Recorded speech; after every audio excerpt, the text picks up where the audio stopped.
യാതൊരു നിർബന്ധമില്ല. ചിലർക്കത് പറ്റുന്നില്ല എന്നുണ്ടെങ്കിൽ അതിന് യാതൊരു no compulsion at all. This is purely an appeal to your conscience. God has blessed us, all of us, to reach a particular point in our life, and how long we are going to live, only God knows.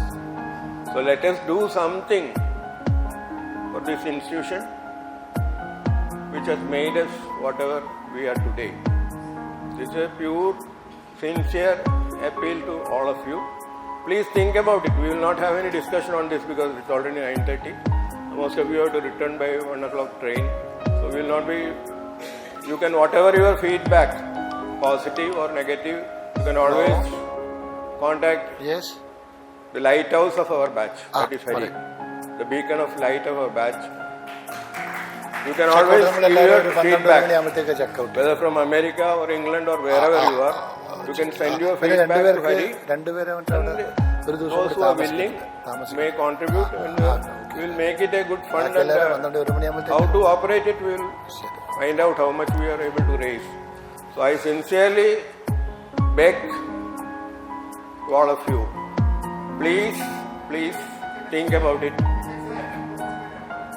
Approximate left to your conscience. I can very well announce how much I am going to pay, but I am not doing it. Purposely I am not doing it. Hari will know it, and finally you all will know.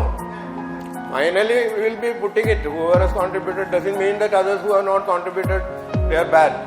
There is absolutely no problem. Whatever you can contribute, we don't know the financial status of everybody. So it's left to your conscience how much you want to contribute. Finally how much we have got, we will decide. We can choose at that time. Maybe the core committee can decide how to operate, and all that can be done subsequently. Let us make a beginning. And I am doing this not because I am Rahul. Probably Hari thought, നല്ല കാര്യങ്ങൾ തുടങ്ങുമ്പോൾ നമുക്ക് എല്ലാവർക്കും ഗണപതി എന്നൊരു മിത്തുണ്ടല്ലോ. ഗണപതി എന്നൊരു മിത്തുണ്ടല്ലോ. മിത്തെന്ന് പറഞ്ഞ ഗണപതി, ഇത് real ഗണപതിയാണ്. ഗണപതിയെ കൊണ്ട് ഇത് പറയിക്കണമെന്നായിരിക്കണം. ഇത് പറഞ്ഞുകൊണ്ട് ഇവിടെ ഞാൻ നിർത്തുന്നു. പ്ലസ് ഐ ഫോർഗോട്ട്, ഞാനിവിടെ കയറുമ്പോൾ തന്നെ ഇവിടെ നമസ്കരിക്കണം എന്ന് ആഗ്രഹിച്ചാണ്. ഈ സ്റ്റേജിൽ നമ്മളെ പഠിപ്പിച്ച എല്ലാ ഗുരുനാഥക്കന്മാരെയും, റാവു സാറിനെ മാത്രമല്ല, റാവു സാറിനെ ഞാൻ വീട്ടിൽ പോയി കണ്ടു. ഞാൻ ഗിരിജൻ പോയി മീറ്റ് ചെയ്തിട്ടുണ്ട്. അദ്ദേഹം മരിക്കുന്നതിന് മുമ്പ് we could meet him in Trivandrum. ഇന്നും ഈ സ്റ്റേജിൽ നിന്ന് മണിക്കൂറുകൾ ഷെഡ്യൂൾ ചെയ്യാത്ത ക്ലാസ് എടുത്ത ആ പ്രഗത്ഭ ഗുരുശ്രേഷ്ഠനെ, സി കെ രാമൻ സാറിനെ നമുക്കാർക്കും മറക്കാൻ പറ്റില്ല. എറണാകുളത്ത് പോകുമ്പോൾ പലപ്പോഴും ആക്ച്വലി മായ, നിർമ്മല എല്ലാവരും കൂടി നമ്മൾ സാറിൻ്റെ ബർത്ത്ഡേ ഒരു ആഘോഷിച്ചിരുന്നു. ഇനിയും നമുക്ക് ആഘോഷിക്കണം. ഐ കം ഗിരിജാൻ മൈസെൽഫ് കം തൃപ്പൂണിത്തുറ ഫ്രീക്വൻ്റ്ലി. നമുക്ക് ഇനിയും സാറിനെ, ജയനൊക്കെ വിളിച്ച് സാറിൻ്റെ വീട്ടിൽ പോയി മീറ്റ് ചെയ്യണമെന്ന് എനിക്ക് ആഗ്രഹമുണ്ട്. നമുക്കത് ഓർഗനൈസ് ചെയ്യാം. നമ്മളിവിടെ ഉള്ളവർക്ക്, എറണാകുളം തൃപ്പൂണിത്തുറ ഏരിയയിലുള്ളവർക്ക് സാറിനെ പോയി കാണാം. കോഴിക്കോട് നിന്ന് എറണാകുളം വലിയ ദൂരമൊന്നുമില്ല. നമുക്ക് എല്ലാവർക്കും വേണമെങ്കിൽ പോയി മീറ്റ് ചെയ്യാവുന്നതാണ്.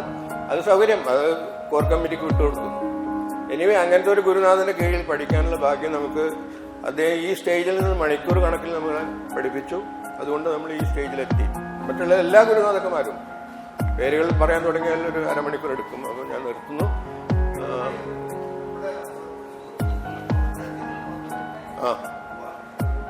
വെൽക്കം. ശിവറാം പ്ലീസ്. കാരണം 2001 ഭുജിൽ earthquake ഉണ്ടായി. മോർ ദാൻ 10,000 പീപ്പിൾ ഡൈഡ് ഗുജറാത്തിൽ.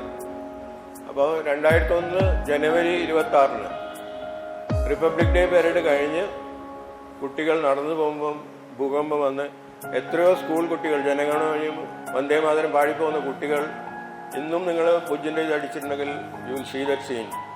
കുട്ടികൾ കൊടിയും പിടിച്ച് ഭാരതമാതയെ ജയ് വിളിച്ച് പോകുന്ന സമയത്ത് ഭൂകമ്പം വന്ന് കംപ്ലീറ്റ് റോഡ് സ്പ്ലിറ്റ് ചെയ്ത് അതിൽ വീണ് എത്രയോ കുട്ടികൾ, 10,000 പേര് മരിച്ചു.